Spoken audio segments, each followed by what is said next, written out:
허락해 주시면 제가 지금 바로 금양시에 내려가서 금융기관 조에서 띄워줄 테니까 가면서 먹어요. 그렇게 먹다간 가기도 전. 짜치기도 싫고 내용도 맞다 싶으시면 도장 찍어 주시죠. 수고했어요. 우리 아버지가 판을 짜셨겠죠. 헤비건설 때처럼.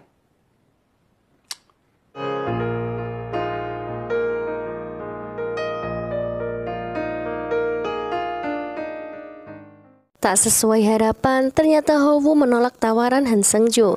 Howoo juga yakin bahwa Seung-jo tahu alasannya menolak tanpa ia mengatakannya.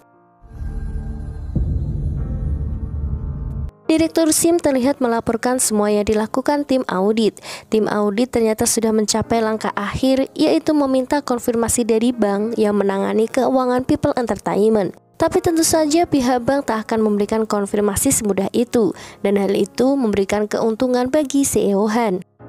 제가 잘 체킹하겠습니다. Selain itu, CEO Han juga meminta direktur SIM untuk menempatkan seseorang ke dalam tim audit yang bertugas untuk menjadi mata-mata. Hal itu juga ia lakukan di kafe miliknya. Ia menempatkan seorang barista yang dikenal sebagai seorang tunarungu untuk mengawasi semua orang, terutama tim audit. Di sisi lain, Pak Kang dan tim terlihat frustasi karena belum juga mendapat konfirmasi dari bank. Howoo yang mendengar itu menawarkan diri untuk melakukannya, meski ia mendapat ejekan dari semua anggota. Sebelum berangkat, Howoo pergi ke toko roti dan kebetulan bertemu dengan salah satu asisten senior Tae-il yang bernama Ji Yona. Mereka sempat bertemu beberapa kali dan memperkenalkan diri masing-masing. Yona memutuskan untuk mengantar Howoo ke Bank Keumyang. Selama di perjalanan, Howoo terlihat sangat sibuk dengan berkas-berkas dan juga laptopnya. Sampai di bank, seperti yang ia duga, teller bank tak akan memberikan konfirmasi semudah itu. Ditambah lagi, keadaan sangat kacau karena saat itu bank dipenuhi dengan para lansia. Howoo memiliki inisiatif untuk membantu lansia itu dengan memberikan petunjuk mengisi formulir dan yang lainnya.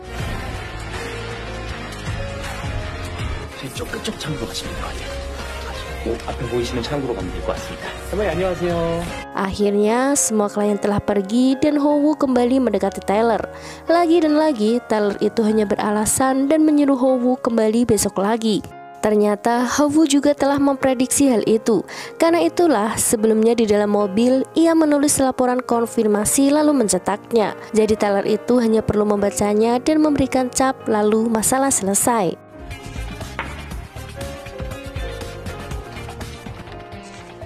저도 이제 이거 갖다 주고. Melihat keberhasilan Howoo tentu saja membuat Pak Kang dan yang lainnya terkejut, namun tidak dengan direktur SIM. Ia segera menemui Pak Kang dan meminta laporan audit People Entertainment untuk diserahkan padanya. Beruntungnya Pak Kang menolak permintaan itu. 이런 일로 보자는 거면 일어나겠습니다. Di sisi lain, CEO Han meminta Han Seung-jo untuk menangani masalah Sang A Group dan People Entertainment. Kali ini juga CEO Han berniat mengakuisisi People Entertainment untuk menjadi bagian dari Sang A Group. Hal itu mengingatkan Han Seung-jo tentang kejadian habit konstruksi beberapa tahun yang lalu. Sampai saat ini, ia masih menyimpan penyesalannya dan tak ingin melakukan kesalahan yang sama kedua kali. Di momen ini juga diperlihatkan bahwa Han Seung-jo memiliki hubungan dengan Jisoo. Mereka bertemu saat evakuasi jasad Pak Jang.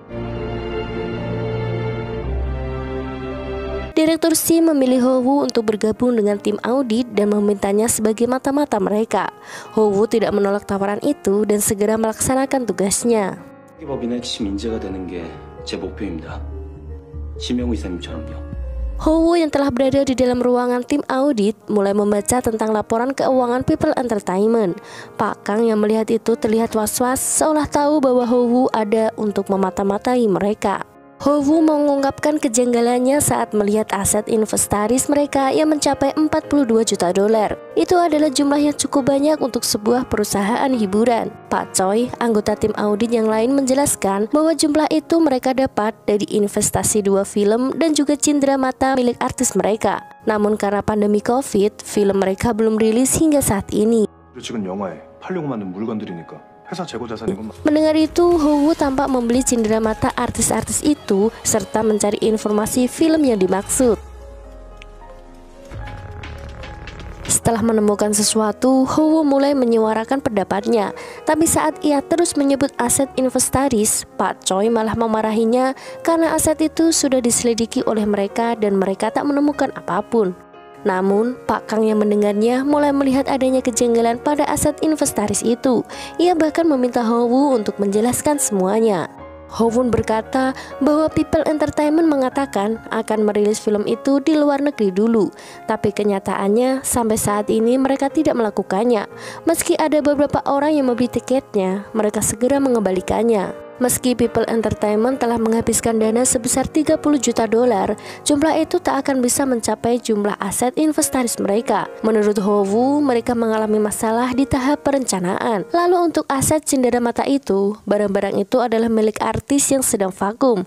Mereka masih memiliki kontrak dengan perusahaan, karena itulah mereka memasukkan benda-benda itu dalam inventaris, meskipun kemungkinan terjualnya juga sangat kecil. Namun masalahnya, artis-artis yang sedang vakum itu tak memiliki penghasilan sama sekali. Mereka bahkan tak membayar pajak. Jadi jumlah yang tertulis dalam laporan keuangan mereka hanyalah angka palsu. Pak Kang yang mendengar itu langsung mengunjungi Seokom untuk meminta penjelasan. Ternyata alasan Seokom melakukan itu untuk menutupi kebangkrutan perusahaannya. Namun ia bersikeras menyembunyikannya karena mendengar bahwa Sang-ah Group akan memerger perusahaan mereka. Ia yakin dengan cara itu perusahaannya bisa kembali bangkit. Mendengar nama Sang-ah Group, Pak Kang kini menjadi tahu bahwa Seo-han dan Direktur Sim ada di balik semua ini. Namun Pak Kang tetap meminta Seoko untuk bertanggung jawab atas perbuatannya. Setelah itu, Seoko segera menelpon Seo-han untuk meminta solusi. Untuk sementara, Seo-han tak bisa mengatakan apapun dan hanya bisa memarahi Direktur Sim. Tak lama kemudian, Pak Kang sudah berada di dalam ruangan Seo-han. Seo-han menegaskan pada Pak Kang untuk berhenti dengan iming-iming kenaikan gaji serta jabatannya tinggi. Selain itu, ia juga berkata bahwa kliennya seperti orang-orang itulah yang memberikan nafkah pada mereka. Tentu saja mendengar itu, Pak Kang menjadi semakin dilema. Howo terlihat mendatangi Pak Kang yang telah berada di atap. Sebisa mungkin ia mencoba memberikan motivasi pada Pak Kang untuk terus maju. Ia juga berkata bahwa hanya orang-orang seperti Pak Kang lah yang memiliki kemampuan mengubah hal yang salah sebelum semuanya menjadi lebih buruk. 회계사님이 부럽습니다. 님의 분노엔 힘이 있잖아요. 잘못된 걸 바꿔놓을 수 있는 힘. 숲이 되기 전에 썩은 나무를 도려낼 수 있는 그런 힘이요. Sampai malam hari, Pak Kang masih saja dilema di dalam kantornya. Ia menatap layar laptopnya yang dipenuhi dengan tulisan laporan audit dari People Entertainment.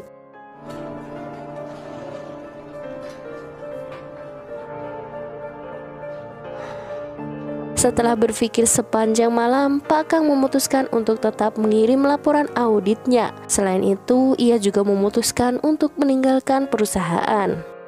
Di halaman kantor, Pak Kang bertemu dengan Howo dan juga Han Seung-jo. Ia meminta pada Seung-jo untuk tidak melepaskan Howo karena ia yakin suatu saat nanti Howo akan memiliki nama yang besar. Ia juga meminta Seung-jo untuk terus membimbing Howo.